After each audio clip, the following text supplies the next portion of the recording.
What is everybody doing, and welcome back to the channel.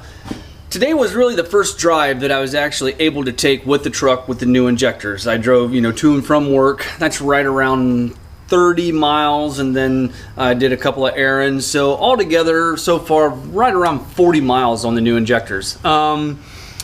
Not much difference. One thing I did notice is it does clean up quite a bit quicker. With the injectors that was in there, there was never no cleanup as far as soot or black smoke with how I had my comp box set, and that was 1x2. I said yesterday I couldn't remember how I had it set. I did check, and it is set at 1x2.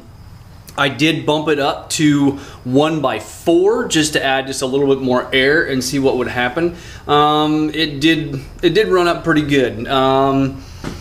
As far as EGTs, they are pretty much staying right about the same. On my way to work is just a standard state route, 55 miles an hour. I was right about 600 degrees or so. On my way home, 75 miles an hour down I-75, I was at 900 degrees. So I would say, there's not a big change as far as the EGTs.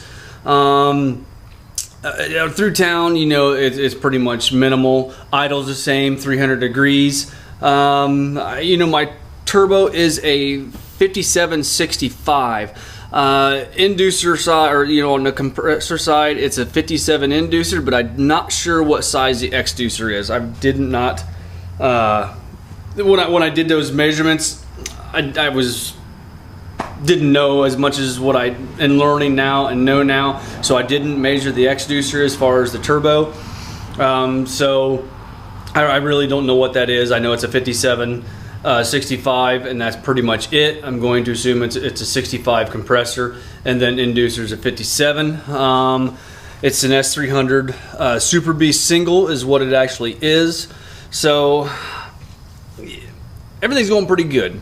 The only problems I'm having thus far is I had some issues in January with some fuel filter freeze up, and I had to do a bleed, and it took me forever to get 1, 3, and 4 seated up so they don't leak, and they're pretty much doing the same thing. Number 4 is the worst.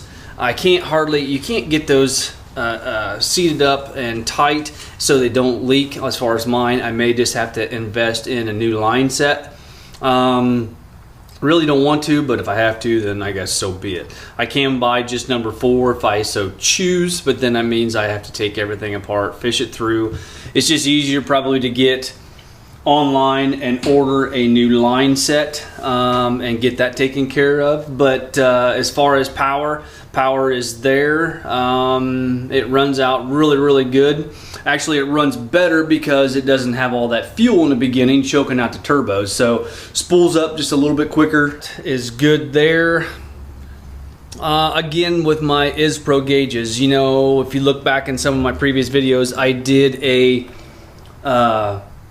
fuel pressure gauge swap because I was getting some vibration within the gauge. I am getting that again with this ISPRO gauge. I really like their gauges, but I don't understand why that's happening. Maybe if you guys have had that problem and in the past, let me know how you resolved it. All my gauges are live as far as my fuel and boost and EGT. They're not like the EV2s where it's an electronic sending unit up to the gauge. So I do have a fuel line going from a T in my line just before it goes into the VP44 clear up to my gauge. I mean, you guys know what I'm talking about. They're live gauges as far as boost, EGT, and the fuel pressure. The EGT has the amplifier box underneath the dash. The new EV2s, they have everything is built into the gauge, so you go directly from your source to your gauge. There's no more sensors in there. But in reality, live gauges are a lot better in my mind, just because of the fact of you're having a true reading because you're getting it directly from the source instead of going through a sensor and then the sensor transferring it to the gauge. So I really like the live gauges a lot better, but You know, this is the second time I'm having to deal with this vibration within my fuel pressure gauge. So I don't really know what I'm gonna do yet. I haven't decided, but as far as the injectors, truck runs really, really well with these 125s. And like I said, I do have these boxed up. I am gonna send these back to Stealth Diesel one more time. I purchased these from Stealth Diesel. There's the coupon code there if you guys want to pick up anything from him. I'll put another link in the description for Stealth Diesel and also my coupon code. He has a multitude of things, and any purchase over $100 you also get free shipping. So he has Duramax, Power Stroke, Cummins. So I mean, he covers all three of them. You know, go on there, check out, see what he has. And if there's anything you guys want to pick up, remember to use that coupon code and save yourself 5%. And if it's over $100, you're saving even more because you're going to save shipping too. So sorry, you know, I have the injectors. I'm going to send those in, have them remanned.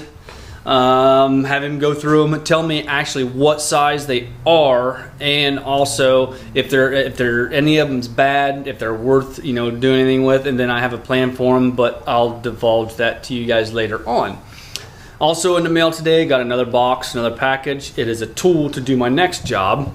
I don't know when that's coming because those parts aren't here yet, but I may wait and do that when another part comes. So you're just gonna have to subscribe and hit that bell notification, stay tuned.